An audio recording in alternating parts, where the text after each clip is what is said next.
আসসালামু আলাইকুম ওয়া রাহমাতুল্লাহ। পৃথিবীর নিকৃষ্ট শাসক নমরুদ আল্লাহ রব্বুল আলামিনকে হত্যা করার জন্য কিভাবে শকুনের উড়ন্ত যান তৈরি করেছিল এবং কিভাবে শকুনের যান দিয়ে আসমানে উড়ে গিয়েছিল, আবার কিভাবে জীবিত অবস্থায় আসমান থেকে জমিনে ফিরে এসেছিল, কেন আল্লাহ তাআলা নমরুদকে আকাশের উপরে ধ্বংস করে দেননি এবং কি জন্য নমরুদকে একের পর এক সুযোগ দেয়া হয়েছিল। প্রিয় দর্শক, শুরুতেই বলে রাখি, নমরুদ এবং ফেরাউনের মধ্যে একটি গুরুত্বপূর্ণ পার্থক্য ছিল। ফেরাউন জানত আল্লাহই হচ্ছেন পৃথিবীর সৃষ্টিকর্তা, পালনকর্তা, কিন্তু জেনে শুনে সে এটা গোপন করত। কিন্তু নমরুদ ছিল মাথা মোটা। নমরুদ এবং ফেরাউন দুজনেই নিজেকে খোদা দাবি করেছিল, কিন্তু নমরুদ কখনো জানত না যে তার উপরে আরেকজন সৃষ্টিকর্তা রয়েছে। আর এজন্যই আল্লাহ রাব্বুল আলামিন ফেরাউনের থেকেও নমরুদকে বেশি সুযোগ দিয়েছেন নিজের ভুল বোঝার জন্য। ঘটনার শুরুতে বলে রাখি, ইব্রাহিম আলাইহিস সালামকে যখন অগ্নিকুণ্ডে নিক্ষেপ করা হলো এবং সেখান থেকে অক্ষত অবস্থায় তিনি জীবিত বের হয়ে আসলেন, তারপর থেকেই নমরুদ ইব্রাহিম আলাইহিস সালামের কাছ থেকে বারবার তার সৃষ্টিকর্তা সম্পর্কে জানতে চাইতেন। নমরুদ প্রকাশ্যে বলেছিল, আমি তোমার স্রষ্টার সাথে যুদ্ধ করে তোমাকে বুঝিয়ে দেব যে আমি সবচেয়ে বড়।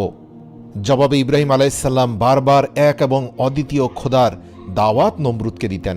নমরুদ বলতো, আমি অন্য খোদার বশ্যতা স্বীকার করতে পারি না, তবে আমি শীঘ্রই তোমার খোদার প্রাণ শেষ করে তার রাজ্য কেড়ে নেব। নাউযুবিল্লাহ। হযরত ইব্রাহিম আলাইহিস সালাম বললেন, হে কাফের নমরুদ, তুমি আমার আল্লাহর নিকট যাবে কেমন করে? নমরুদ জবাব দিল, সেজন্য তোমার চিন্তা করতে হবে না। এরপর পাপিষ্ট নমরুদ পাপাত্মা ইবলিশের পরামর্শ অনুযায়ী 4টি শকুন পাখি লালন পালন করে এগুলোকে হৃষ্টপুষ্ট করল এবং ইবলিসের সহযোগিতায় এই শকুন পাখিগুলো নমরুদের কথা মতো তার ইশারায় তার কাছে এসে উপস্থিত হতো।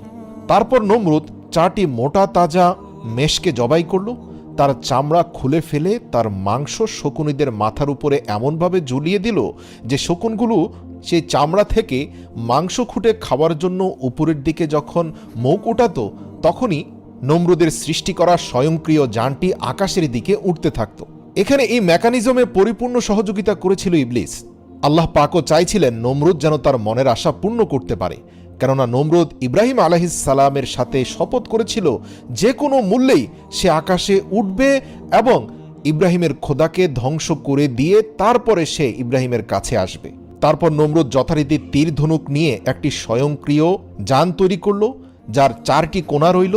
4 কোণায় 4টি শক্তিশালী শকুনকে বেঁধে দেওয়া হলো। ইবলিস শকুনগুলোর উপর ভর করল।